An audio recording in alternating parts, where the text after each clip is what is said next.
बिहार 2025च्या विधानसभेचे निकाल आता जवळजवळ हातात येत आहेत. अनेक ठिकाणचे काही निकाल हातात आलेले आहेत आणि काही ठिकाणी आता अजून कलच हातात आले आहेत. पण एवढं नक्की आहे की आता जे काही कल हातात आलेले आहेत त्याच्यामध्ये काही बदल होणार नाही. आणि जे काही आता समजतंय त्यानुसार एनडीए म्हणजे जनता दल युनायटेड, एलजेपी आणि भारतीय जनता पार्टी यांचा प्रचंड मोठा विजय होतोय. जसा आजपर्यंत कधी झाला नसेल इतका मोठा विजय असणार आहे, ज्यामध्ये या तिन्ही पक्षांना मिळून जवळजवळ 200 सीट मिळत आहेत. तर त्याच्या विरुद्ध आरजेडी आणि काँग्रेस यांना अगदी 40 जागा देखील मिळत नाहीयेत. ही आत्ताची सध्याची बिहारची परिस्थिती आहे. हे सगळं कसं घडलं आणि बिहारच्या निवडणुकीमध्ये एवढा मोठा बदल कसा झाला? नितीश कुमार जे 20 वर्ष सत्तेत आहेत तरी सुद्धा नितीश कुमारांनी आपली सत्ता कशी राखली? भारतीय जनता पक्षानं आता सध्या बिहारमध्ये 90 सीट मिळवण्याच्या मार्गावर भारतीय जनता पार्टी आहे. म्हणजे बीजेपीचा आतापर्यंतचा बिहारमधला हा सर्वात मोठा आकडा असणार आहे. आणि महाराष्ट्रात जसं छोटा भाऊ मोठा भाऊ अशी पद्धत बीजेपी आणि शिवसेनेच्या बाबतीत पूर्वी बोलली जायची, आता तीच परिस्थिती बिहारमध्ये पलटते आहे. बिहारमध्ये देखील आता भारतीय जनता पार्टी मोठा भाऊ तर नितीश कुमार छोटा भाऊ असं चित्र सध्या दिसत आहे. तर आजच्या या व्हिडिओमध्ये पाहूया बिहारमध्ये एवढा मोठा विजय बीजेपी आणि जेडीयूने कसा खेचून आणला, त्याच्या मागे कोणकोणते 5 महत्वाचे फॅक्टर्स होते ज्याच्या आधारानं त्यांनी हे करून दाखवलंय. बिहारमध्ये 243 विधानसभेच्या जागा आहेत. 243 या जागांच्या वर जवळजवळ 67% मतदान या वर्षीच्या बिहार विधानसभेसाठी झालं, जे आजपर्यंत इतिहासातलं मागच्या जवळजवळ 75 वर्षातलं सर्वाधिक मतदान होतं. त्यानंतर बिहारमध्ये ही जी निवडणूक झाली त्यामध्ये आता बीजेपी आणि जेडीयूचा विजय होतोय. याच्यासाठी महत्वाचा आणि पहिला फॅक्टर आहे तो म्हणजे स्ट्रॉंग लीडरशिप, जी नितीश कुमारांच्या रूपानं बिहारच्या जनतेनं मागच्या 20 वर्षांपासून बघितलेली आहे. बिहारच्या जनतेनं मागच्या 20 वर्षांपासून नितीश कुमारांना जे बघितलंय ते अतिशय स्टेबल. त्यांनी कधीही त्यांचं मुख्यमंत्रीपद सोडलं नाही. त्यासाठी त्यांनी जे काही कॉम्प्रोमाइज करायला लागतील ते केले. ते स्वतःच्या लेवलवरती केले. त्यांनी आरजेडी बरोबर राज्य चालवलं, त्यांनी बीजेपी बरोबर राज्य चालवलं, पण ते स्वतः कायम मुख्यमंत्री राहिले. त्यामध्ये त्यांनी कधीच कॉम्प्रोमाइज केला नाही. दुसरी गोष्ट म्हणजे समोर जर नितीश कुमार सत्तेतून गेले तर कोण सत्तेत येणार? तर सत्तेत येणार ती आरजेडी आणि काँग्रेस. आरजेडीच्या काळात विशेषतः लालू प्रसाद यादव आणि राबडी देवी यांच्या काळामध्ये ज्या प्रकारचं राज्य बिहारमध्ये होतं, ज्याला जंगल राज असं म्हटलं जातं, हे जंगल राज असण्याची महत्वाची कारणं काय होती? तर तिथं असणारे प्रत्येक तालुक्यात असणारे जे गुंड होते ते निवडून दिले जात होते, ते आमदार खासदार होत होते आणि त्यांच्या रूपानं तिथे एक समांतर सरकार चालवलं जात होतं. या जंगल राजची भीती नितीश कुमारांनी लोकांना कायम दाखवली आणि फक्त भीती दाखवली असं नाही, तर त्यांनी त्याला पर्यायी असं स्वतःचं एक चांगलं शासन, एक चांगलं ऍडमिनिस्ट्रेशन चालवून दाखवलं. हा बिहारच्या निवडणुकीत नितीश कुमारांना वारंवार निवडून दिलं जाण्याचा महत्वाचा फॅक्टर आहे. बिहारच्या निवडणुकीमध्ये दुसरा महत्वाचा फॅक्टर ठरतो तो म्हणजे जातीय गणित.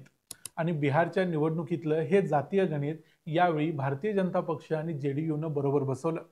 नितीश कुमार त्यांच्या बाजूने असल्यामुळे नितीश कुमारांची जी जात आहे ती अर्थातच कुर्मी, याशिवाय इतर जो ओबीसी घटक आहे तो देखील नितीश कुमारांच्या नेहमी बाजूने असतो. अर्थात तो बीजेपीच्या बाजूने देखील असतो. आणि भारतीय जनता पक्षाच्या बाजूने नेहमी असणारी एक कास्ट म्हणजे जे सगळे सवर्ण जाती असतात, म्हणजे ठाकूर असतील, बनिया असतील, ब्राह्मण असतील, ते सगळे पूर्ण भारतभरातच सगळीकडे बघितलं तर एक कॅल्क्युलेशन ते नेहमी बीजेपीच्या बाजूने असतात. त्यामुळे बीजेपी आणि जेडीयू यांनी हे जातीय गणित बसवलं. याशिवाय बीजेपीनं एक महत्वाचा रोल या अलायन्स मध्ये केला, तो म्हणजे त्यांनी चिराग पासवान यांना या त्यांच्या आघाडीमध्ये आणलं. चिराग पासवान आल्यामुळं पासवान समुदाय आणि इतर ज्यांना महादलित म्हटलं जातं, अति पिछडा म्हटलं जातं बिहारमध्ये, या सगळ्या जाती यांच्या बरोबर आल्या. या सगळ्यांना एकत्र घेऊन त्यांनी हा आकडा पार केला. त्याच वेळेस जर विरोधात बघितलं तर आरजेडीचा जो नेहमीचा जो मतदार आहे तो आहे दलित मुस्लिम यादव.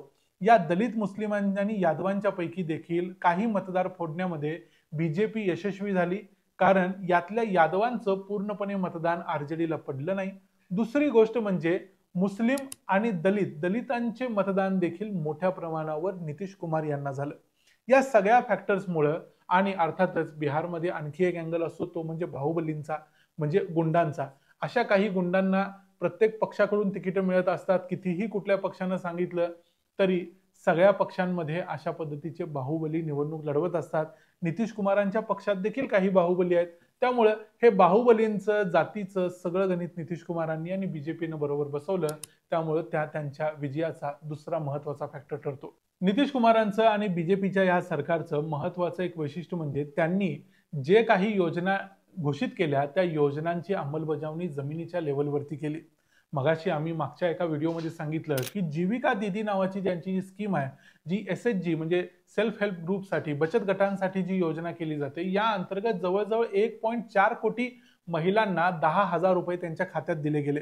या स्कीम अंतर्गत जवळजवळ बिहारमधल्या 80% महिलांनी याचा लाभ घेतलाय असं म्हटलं तरी चालेल. आणि ज्या महिला याच्यामध्ये कव्हर झालेल्या नाहीत त्या महिलांच्यासाठी नितीश कुमारांनी एक नवीन योजना आणली आहे, ज्या योजनेचं नाव आहे मुख्यमंत्री महिला रोजगार योजना, ज्या अंतर्गत बिहारमधल्या प्रत्येक महिलेला कंपल्सरीली 10,000 रुपये दिले जाणार आहेत.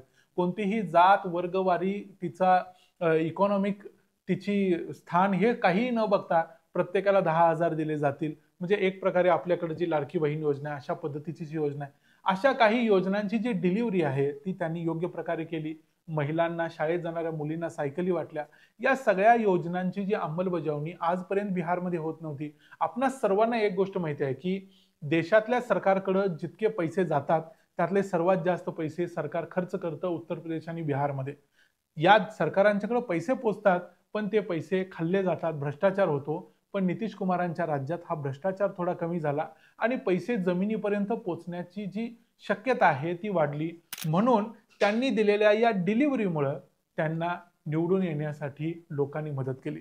चौथा महत्वाचा फॅक्टर नितीश कुमार आणि बीजेपीच्या विजयाचा तो म्हणजे त्यांच्या विरोधकांच्यात असलेली एक प्रकारची इनफायटिंग, म्हणजे अंतर्गत असलेला वाद. कारण काँग्रेस आणि RJD या दोघांच्या मध्ये देखील सीट शेअरिंग बद्दल वाद होता.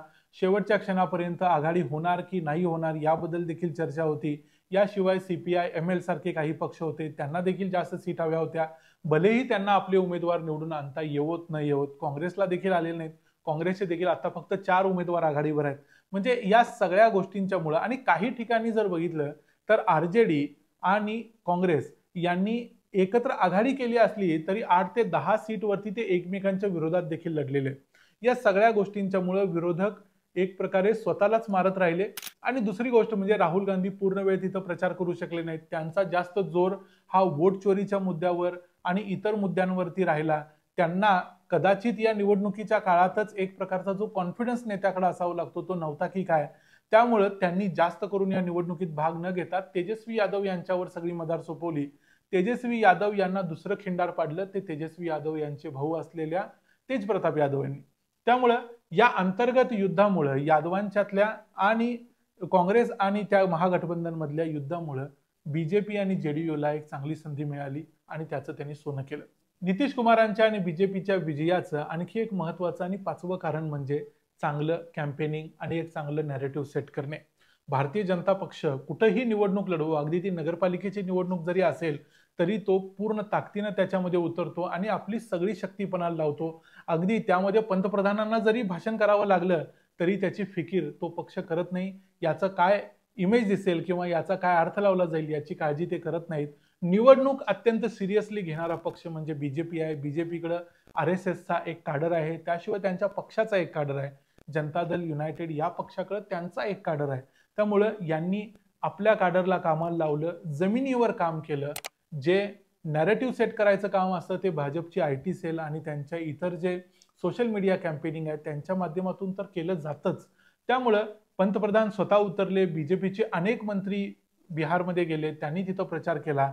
स्वतः देवेंद्र फडणवीस महाराष्ट्रातून गेले, त्यांनी प्रचार केला.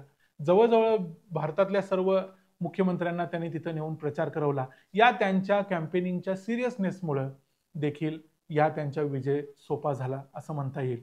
मगाशी आम्ही सांगितलं की बिहारमध्ये जवळजवळ 67% मतदान झालं आणि ते आतापर्यंत सर्वोच्च होतं. यामध्ये जर बघितलं तर पुरुषांचं मतदान हे 64% होतं, तर यामध्ये स्त्रियांची टक्केवारी होती 72%. या स्त्रियांचा नितीश कुमारांना पाठिंबा नेहमी असतो. आतापर्यंतच्या सर्व निवडणुकांमध्ये हा पॅटर्न बघण्यात आलेला आहे आणि त्यामुळं तो अतिशय महत्वाचा आणि नितीश कुमारांच्यासाठी सर्वात महत्वाचा फॅक्टर या निवडणुकीत राहिला आहे असं आम्हाला वाटतं. या संपूर्ण मुद्द्यांवरती तुमचं काय मत आहे ते आम्हाला कमेंट्समध्ये जरूर सांगा. व्हिडिओ आवडला असेल तर व्हिडिओला लाईक करा, चॅनलला सबस्क्राईब करा. पुन्हा भेटू पुढच्या व्हिडिओमध्ये. तोपर्यंत पाहत रहा द मराठी बाणा. जय हिंद, जय महाराष्ट्र.